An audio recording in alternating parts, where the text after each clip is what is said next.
السلام علیکم ورحمۃ اللہ وبرکاتہ۔ آج جو کلمات میں آپ سے شیئر کرنے لگی ان کی بہت فضیلت ہے۔ یہ تمام کلمات انسان کو جنت میں لے کے جائیں گے، اور جنت میں انسان کے لیے یہ کلمات جو ہیں وہ گھر بناتے ہیں، کیونکہ ہر انسان کی خواہش ہے کہ وہ جنت میں جائے اور جنت میں اپنی پراپرٹی بنائے جو اس کے نام پر ہو۔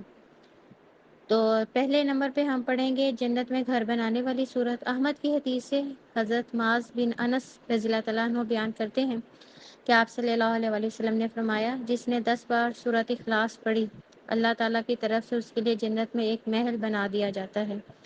تو جو انسان بھی جنت میں گھر بنانا چاہتا ہے اس کو چاہیے کہ وہ 10 بار سورۃ اخلاص پڑھے، تو اللہ تعالیٰ اس کے لیے جنت میں گھر بنا دیں گے۔ نمبر 2، آیت الکرسی جنت میں لے جانے کا باعث ہے۔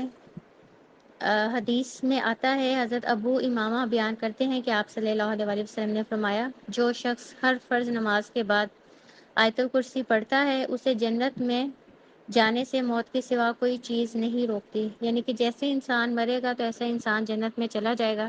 اس لیے ہم سب کو چاہیے کہ جب بھی ہم فرض نماز پڑھیں تو اس کے بعد آیت الکرسی ضرور پڑھیں۔ تیسرا ہے جنت میں گھر بنانے والی دعا، یہ سورۃ تحریم کی آیت نمبر 11 ہے۔ رب ابنی لی عندک بیتا فی الجنہ، اے میرے رب میرے لیے اپنے ہاں جنت میں گھر بنا۔ یہ دعا حضرت آسیہ نے اللہ تعالیٰ سے کی تھی، تو اللہ تعالیٰ نے تمام مسلمانوں کو یہ دعا سکھائی ہے کہ جو شخص بھی جنت میں گھر چاہتا ہے اسے چاہیے کہ وہ کثرت سے اس دعا کو مانگے۔ جنت میں درخت لگانے والے کلمات، سبحان اللہ، الحمد للہ، اللہ اکبر، لا الہ الا اللہ۔ ابن ماجہ کی حدیث ہے کہ آپ صلی اللہ علیہ وآلہ وسلم نے فرمایا، جس نے سبحان اللہ، الحمد للہ، اللہ اکبر، لا الہ الا اللہ پڑھا، ان میں سے ہر ایک کے بدلے جنت میں درخت لگا دیا جاتا ہے۔ تو جو بھی ان کلمات کو کثرت سے پڑھتا ہے اللہ تعالیٰ اس کے لیے جنت میں درخت لگا دیتے ہیں۔ اسی طرح سبحان اللہ العظیم و بحمدہ کہنے سے اللہ تعالیٰ اس انسان کے لیے جنت میں ایک کھجور کا درخت لگا دیتے ہیں۔ ترمذی کی حدیث سے حضرت جابر رضی اللہ تعالیٰ عنہ کہتے ہیں، جس نے سبحان اللہ العظیم و بحمدہ پڑھا اس کے لیے جنت میں ایک کھجور کا درخت لگا دیا جاتا ہے۔ جنت کے دروازے سے داخل ہونے والا اور جنت کے خزانے والا کلمہ، لا حول ولا قوۃ الا باللہ، نہیں ہے نیکی کرنے کی طاقت اور گناہوں سے بچنے کی مگر اللہ کی توفیق سے۔ ترمذی کی حدیث ہے، حضرت قیس بن سعد رضی اللہ تعالیٰ عنہ سے روایت ہے کہ میرے باپ نے مجھے آپ صلی اللہ علیہ وآلہ وسلم کی خدمت کے لیے ان کے پاس بھیجا۔ آپ صلی اللہ علیہ وآلہ وسلم میرے پاس سے گزرے اور میں اس وقت نماز پڑھ چکا تھا۔ آپ صلی اللہ علیہ وآلہ وسلم نے اپنے قدم سے مجھے ٹھوکر لگائی اور فرمایا، کیا میں تمہیں جنت کے دروازوں میں سے ایک دروازہ نہ بتاؤں؟ میں نے عرض کیا، کیوں نہیں؟ آپ صلی اللہ علیہ وآلہ وسلم نے فرمایا، لا حول ولا قوۃ الا باللہ، یعنی کہ جتنا ہم کثرت سے اس کلمے کو پڑھیں گے تو ہم جنت میں اس دروازے سے داخل ہوں گے جس دروازے کا نام لا حول ولا قوۃ الا باللہ ہے۔ اسی طرح حضرت ابو موسیٰ رضی اللہ تعالیٰ عنہ بیان کرتے ہیں کہ آپ صلی اللہ علیہ وآلہ وسلم نے فرمایا، لا حول ولا قوۃ الا باللہ جنت کا خزانہ ہے۔ یہ بخاری و مسلم کی حدیث ہے۔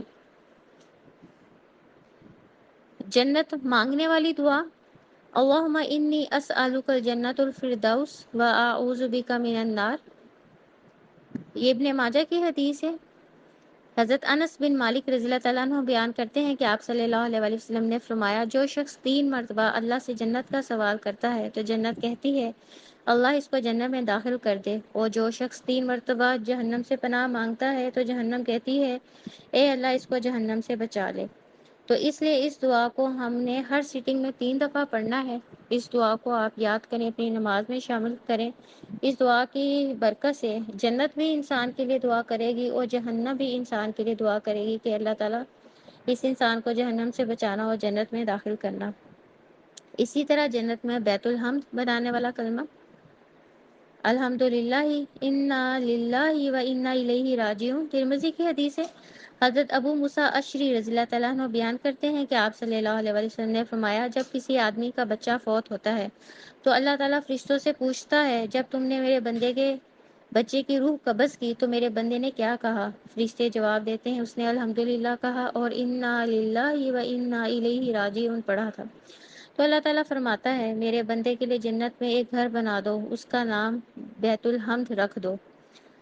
تو اس حدیث سے پتہ چلتا ہے کہ اگر کسی کے بچے کی ڈیتھ ہو جائے اور وہ اللہ کی رضا کے لیے صبر کرے اور الحمدللہ کہے، تو ایسے انسان کے لیے اللہ تعالیٰ جنت میں ایک گھر بنا دیتے ہیں۔ تو یہ کچھ کلمات ہیں جن کو پڑھنے سے ہم جنت میں تھوڑی سی جگہ کے وارث بن جاتے ہیں۔ اب ہماری اپنی مرضی ہے، ہم جنت میں کس دروازے سے داخل ہونا چاہتے ہیں، جنت میں کتنے گھر بنانا چاہتے ہیں، کتنے کھجور کے باغات لگانا چاہتے ہیں، کتنے دوسرے درخت لگانا چاہتے ہیں۔ آج ہمارے پاس وقت ہے، ہم جنت میں اپنے لیے جگہ بنا سکتے ہیں۔ دنیا میں گھر بنانے کے لیے اور باغات لگانے کے لیے ہم اتنی محنت کرتے ہیں، لیکن جنت میں گھر بنانے کے لیے، درخت لگانے کے لیے، باغات بنانے کے لیے ہمیں تھوڑا سا وقت لگانا پڑے گا۔ آج اگر ہم تھوڑی سی بھی محنت کر لیں گے تو ہم جنت کے وارث بن جائیں گے، کیونکہ یہ تمام کلمات ایسے کلمات ہیں جس سے نیکیاں ہمیشہ باقی رہنے والی ہیں۔ اللہ تعالیٰ ہم سب کو کثرت سے اپنا ذکر کرنے والا بنائے اور ہم سب کو جنت کا وارث بنائے، آمین۔ سبحانک اللہم و بحمدک، اشہد ان لا الہ الا انت، استغفرک و اتوب الیک۔ ربنا تقبل منا انک انت السمیع العلیم وتب علینا انک انت التواب الرحیم۔ سبحان ربک رب العزت عما یصفون وسلام علی المرسلین والحمد للہ رب العالمین۔ السلام علیکم ورحمۃ اللہ وبرکاتہ۔